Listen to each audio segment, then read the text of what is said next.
더불어민주당 충북도지사 후보로 노영민 전 실장이 공천됐습니다. 이번 주 국민의힘 도지사 경선 결과에 따라 대진표가 나올 전망입니다. 우크라이나 전쟁 여파로 국제 밀가격이 오르면서 국내 식자재 값이 급등했습니다. 외식 물가 부담이 커지고 있습니다.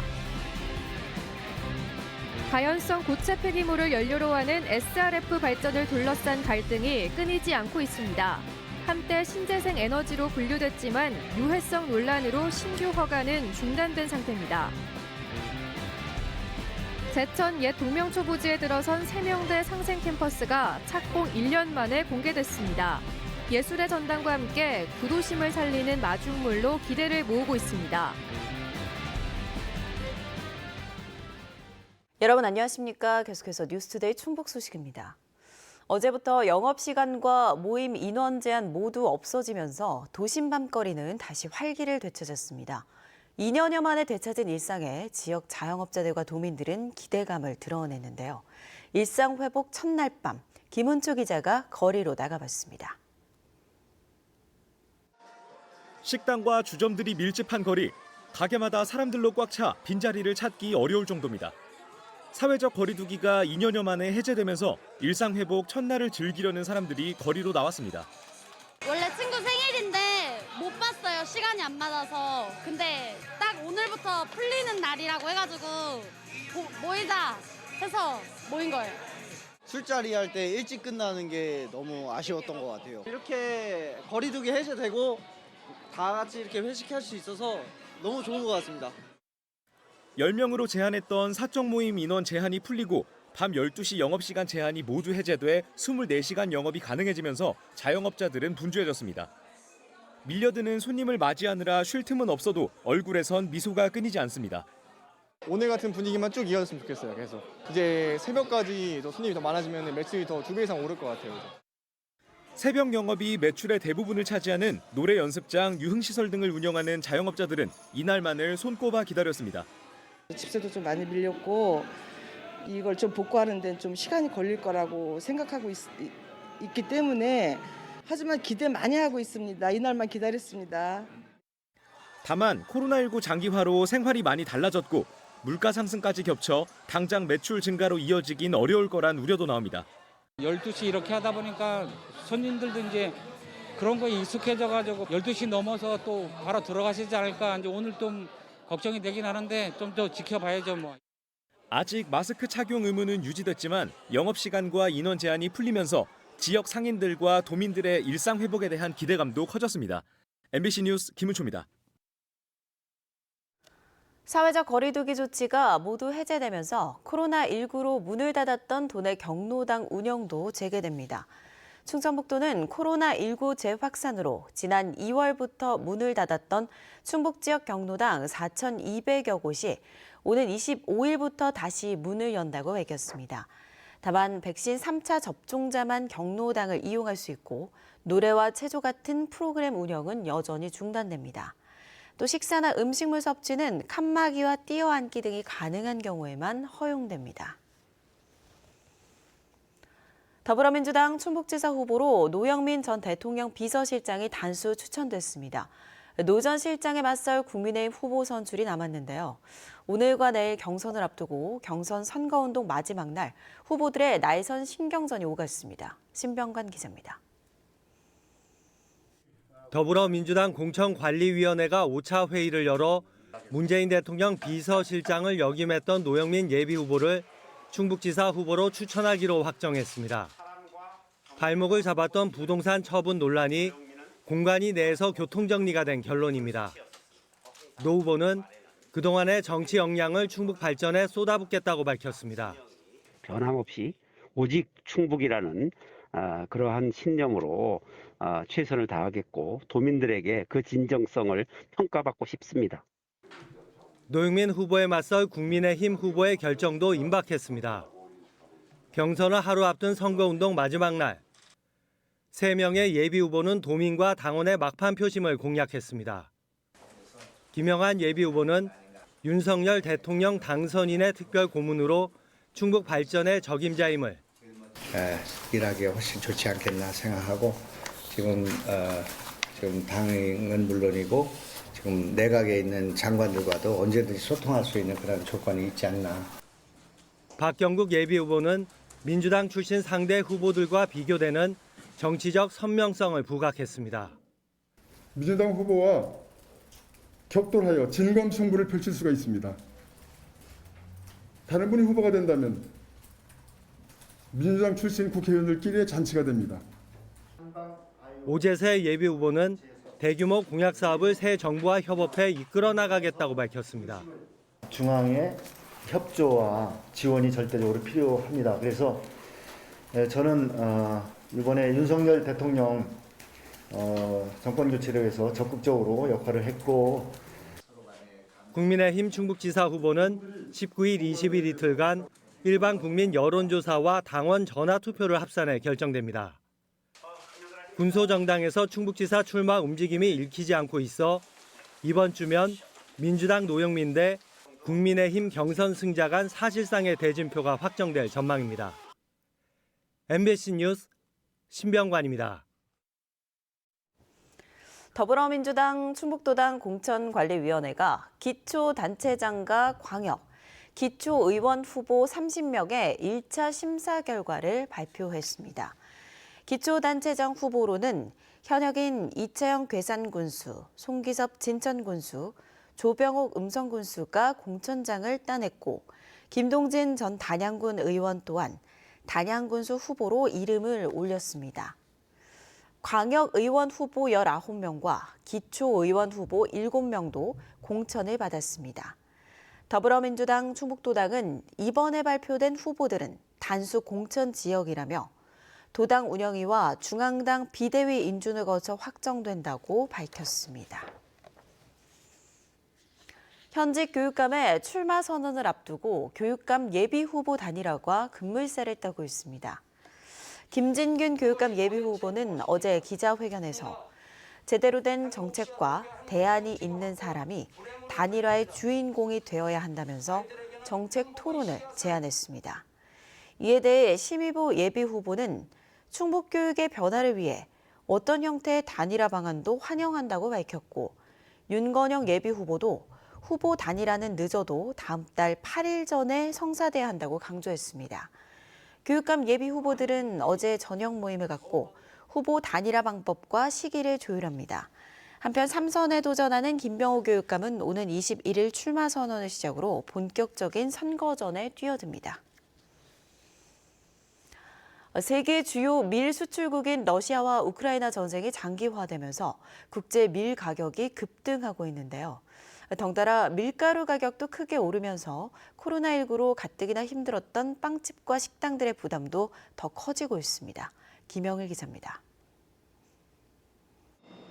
청주에서 9년째 빵집을 운영하고 있는 유진호 씨. 매주 2차례씩 빵 재료를 주문하는데 최근 밀가루 가격이 가파르게 올라 부담입니다. 지난 2월만 하더라도 47,000원 하던 20kg 유기농 밀가루 한 포대 가격이 한 달 새 5,000원 가까이 오른 겁니다. 올해 초 빵값을 인상하긴 했지만 추가 가격 인상 없이는 버티기도 힘듭니다. 코로나 사태 때문에 밀가루나 기름값이 많이 올라서 재료값 때문에 이게 판매 가격이 사실 큰 고민이에요. 이게 또다시 올리면 또 손님분들이 이게 과연 괜찮아 하실지도 큰 걱정이고. 밀가루와 함께 식용유도 많이 쓰는 호떡집의 상황도 비슷합니다. 당장 가격을 올려야 하지만 가뜩이나 코로나19로 힘든 상황에서 혹시라도 손님이 끊기지는 않을까 결정이 쉽지 않습니다.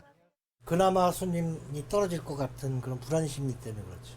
그런데 밀가루 값이 올랐다 해가지고 여기서 이렇게 올리잖아요. 그러면 아예 그냥 주저앉을 것 같은 그런 불안심리 때문에. 면 요리를 파는 식당들은 더 어렵습니다. 밀가루뿐 아니라 기름, 해산물, 야채 등 다른 식재료 값도 줄줄이 오르고 있기 때문입니다. 밀가루는 30% 이상 올랐습니다. 그러니까 모든 원재료가 올랐다고 보시면 될 것 같습니다. 야채, 해산물, 그다음에 가스비 거의 다 올랐다고 보시면 될 것 같습니다. 세계 밀 생산의 3분의 1가량을 차지하는 우크라이나와 러시아의 전쟁으로 국제 밀 가격은 무섭게 오르고 있습니다. 실제로 지난달 밀가루 수입량은 3,903톤. 지난해 같은 기간보다 20.3% 늘었지만 수익 금액은 2배 이상 많은 40.8%가 증가했습니다. 국제 밀 선물 가격도 지난 13일 기준으로 톤당 409달러로 1년 전보다 76.8%가량 급등했습니다. 전쟁이 언제 끝날지 모르기 때문에 메이저 회사들이 그 곡물을 많이 가지고 있으려고 합니다. 그러니까 공급이 또 경직되고 이러다 보니까 자꾸 가격이 상승하는 그러한 이제 악순환이. 덩달아 외식비도 줄줄이 오를 전망이어서 월급 빼고 다 오른다는 서민들의 한숨소리만 갈수록 깊어지고 있습니다. MBC 뉴스 김영일입니다. 네, 잠시 자막상 오류가 있었던 점 양해 부탁드립니다. 다음 소식입니다. 한때 신재생 에너지의 꽃으로도 불렸던 가연성 고체 폐기물을 연료로 하는 SRF 발전이 각종 법적 분쟁으로 이어지고 있습니다. 최근 충북에서도 사실상 SRF를 막기 위한 행정이 정당하다는 행정 심판 결과가 나오기도 했는데요. 업체는 행정소송으로 다시 시비를 가려보겠다는 입장입니다. 허지 기자입니다. 폐합성 수지 같은 가연성 고체 폐기물로 만드는 SRF를 사용해 증기열, 스팀 에너지를 판매하는 충주의 한 업체입니다. 최초 사업 계획서상 옆 업체에 에너지를 팔겠다고 신고했는데 버려지는 에너지가 늘자 지난해부터 기업체 3곳과 약정을 맺고 4km에 달하는 배관 매설을 추진했습니다. 하지만 이후 환경 피해를 말하는 일부 시민단체의 반대가 나오기 시작했고 기존에 매설된 LNG 배관과 중첩돼 안전에 문제가 있을 수 있다는 점을 들어 충주시는 LNG 업체와 협의도 요구했습니다.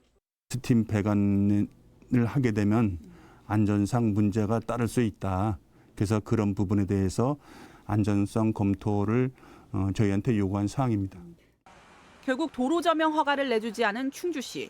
이에 대해 업체가 부당하다며 충청북도에 제기한 행정심판도 최근 기각됐습니다. 충청북도 행정심판위원회는 충주시가 도로 관련 법령의 입법 목적은 물론 해당 도로 점용으로 인한 환경피해 등 공익적 영향을 참작해 불허 처분을 한 것으로 해석하며 이 처분으로 얻을 공익이 사적 이익보다 크다고 판단했습니다. 한때 신재생 에너지의 꽃으로 불리며 전국에 인허가가 나간 SRF는 유해성 논란으로 국내에서 신재생 에너지 분류에서 제외되며 사실상 신규 허가는 중단된 상태. 하지만 충주처럼 기존 시설에 대한 허가는 유지돼 지역마다 소송전이 벌어지고 있는데 각기 다른 판례로 이어지고 있습니다.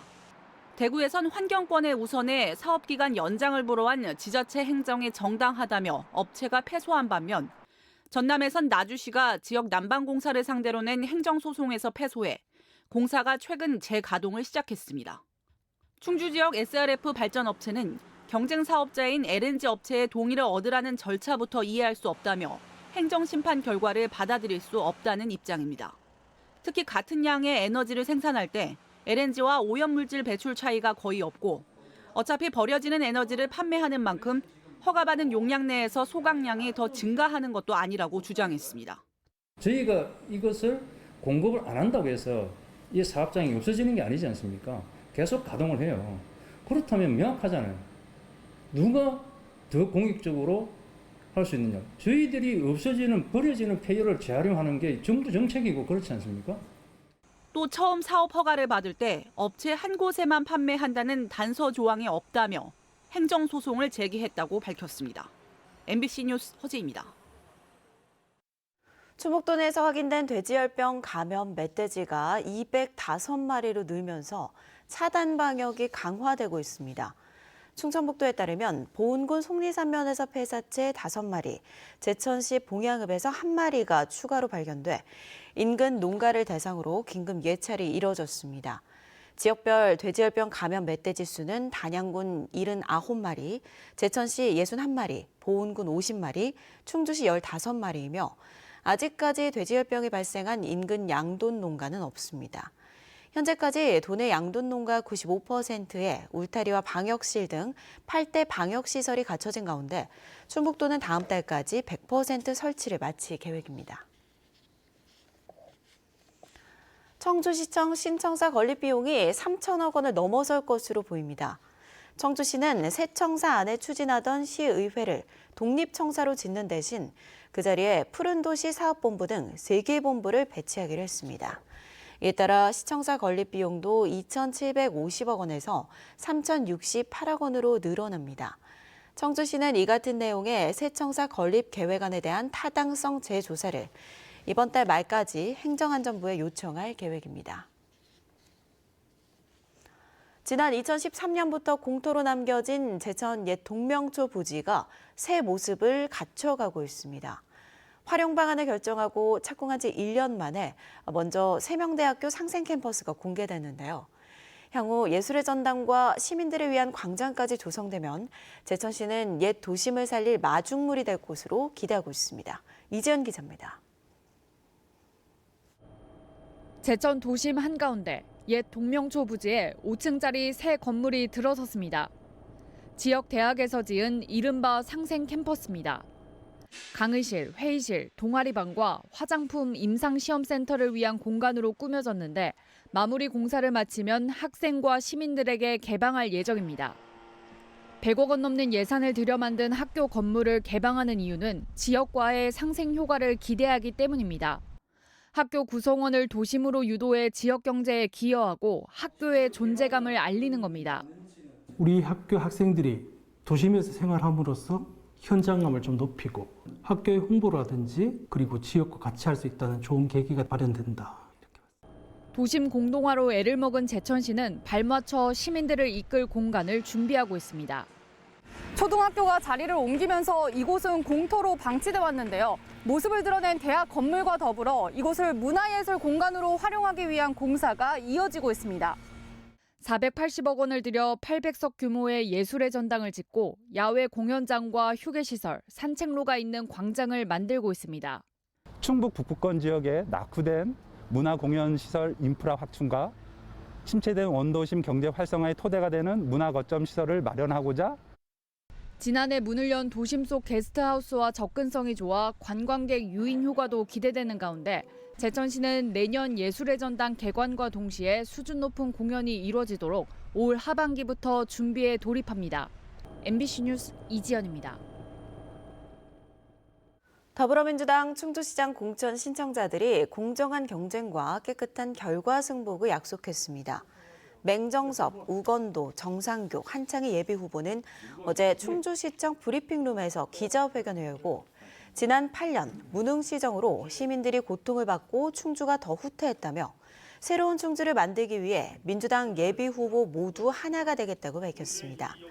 특히 낙천자들은 공천자의 공동선거대책위원장을 맡아 지방선거 승리에 힘을 모으기로 했습니다. 노동당, 녹색당, 정의당, 진보당, 충북도당이 청주의 기초의원 4인 선거구 분할 가능성에 반발하고 있습니다. 이들 정당들은 어제 충북도청에서 기자회견을 갖고 청주에서 중대선거구를 늘리기는커녕 현행 4인 선거구를 2인 선거구로 쪼갤 가능성이 있다며 충북 선거구 획정위원회는 청주의 현행 4인 선거구를 지켜야 한다고 주장했습니다. 이들 정당들은 또 현행 4인 선거구를 유지하면서 기존의 2인 선거구는 없애고 3인 이상으로 재편해야 한다고 덧붙였습니다. 충북 선거구 획정위원회는 시군별 선거구 획정과 정수 배분 등을 논의해 오는 21일까지 확정안을 도출할 예정으로 알려져 있습니다.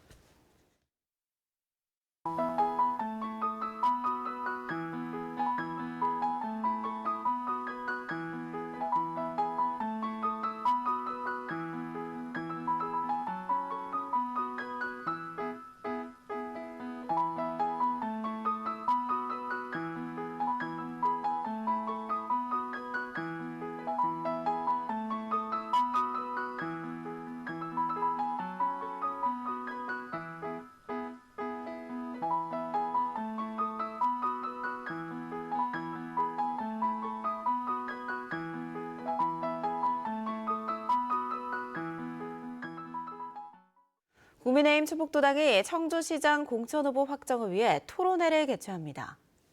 국민의힘은 오늘 오후 2시부터 1시간 동안 청주시장 경선 후보인 이범석 전 청주부시장과 최현호 서원구 당협위원장이 참석하는 경선 토론회를 진행하고 MBC 충북 유튜브 채널을 통해 생중계할 계획입니다. 국민의힘은 21일부터 이틀 동안 책임당원과 도민 50%씩 여론조사 방식으로 경선을 진행해 23일 최종 후보자를 결정할 계획입니다. 발달장애인 자녀를 둔 부모들이 돌봄 지원 확대를 촉구하고 나섰습니다. 충북장애인 부모연대는 어제 낮 충북도청 앞에서 기자회견을 열고 낮 시간에 한정된 활동 지원 서비스를 24시간으로 늘리는 등의 발달장애인 돌봄 지원 확대를 요구했습니다. 또 발달장애인을 위한 일터와 직업훈련 기회가 부족하다고도 지적했습니다. 전국장애인 부모연대는 오늘 청와대 앞에 집결해 대통령직 인수위원회가 발달장애인 지원 확대를 국정과제로 선정할 것을 요구하며 삭발식을 진행할 계획입니다.